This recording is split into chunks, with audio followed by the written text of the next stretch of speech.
What's going on, guys? DCurlyFry bringing you guys here another video. Today we got the Hyper 212 Evo CPU cooler, and I picked this up on Amazon for 29 bucks with Prime and free shipping, so it's a pretty good deal. I've read a lot of good reviews on it.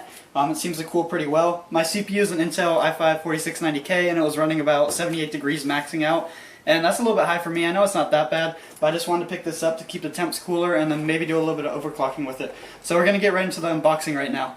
Opening the box here, this is what you're going to see on top. Now we have a little box here. I'm going to go ahead and take that out. I believe this is the warranty information and like the screws and stuff. So opening it here, we have the Hyper 212 Evo user manual. We have a card here with the warranty information. And then here's the bracket that will go on top of the cooler to hold it to the motherboard. And then here we have two, these are extra fan mounts in case you want to do a push-pull configuration for more cooling. And then here we have the screws that are going to be required to put it all together. And it also does come with the thermal compound. I'm going to be using this instead of buying Arctic Silver. So going more into the box, we have all of that out now. This is the actual cooler right here. Going to pull it out. And first impressions on it, it's really big. This is a 120 millimeter fan on the front. It is a sickle style fan, so it should do some really good cooling. Let me show you guys the back here. Here's the bracket that's going to go underneath the motherboard to hold it in. And here there is 4 large copper heat pipes, so that should do a lot of cooling. This thing is huge. And hopefully it'll keep my temps down. So the stock cooler is already on there. I've been using that for a while, so I'm going to need some isopropyl alcohol. 90% or higher is usually recommended. And then I also have some coffee filters to scrub it up with.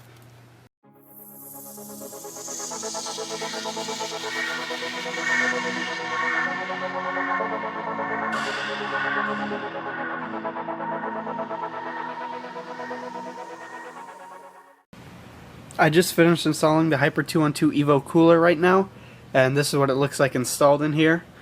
Now, I didn't show you guys the actual installation process because I'm no expert on this, and there's probably way better installation guides for things like this. This is my first time ever putting on an aftermarket CPU cooler, so I decided just to do it, and then I'd tell you guys my experience after. So, it was kind of difficult to put in because my whole system's already in here, so I had to remove the stock cooler, and then I decided to put this in with the motherboard and everything still in. I would recommend anyone who's trying to build a PC to just get the stock cooler first. I mean, get an aftermarket cooler, because using the stock cooler isn't going to last very long. They're not very good. It's very loud, and just putting something like this in from the beginning is going to help your PC last longer. You're going to run quieter and obviously run cooler, making it easy to overclock and things like that.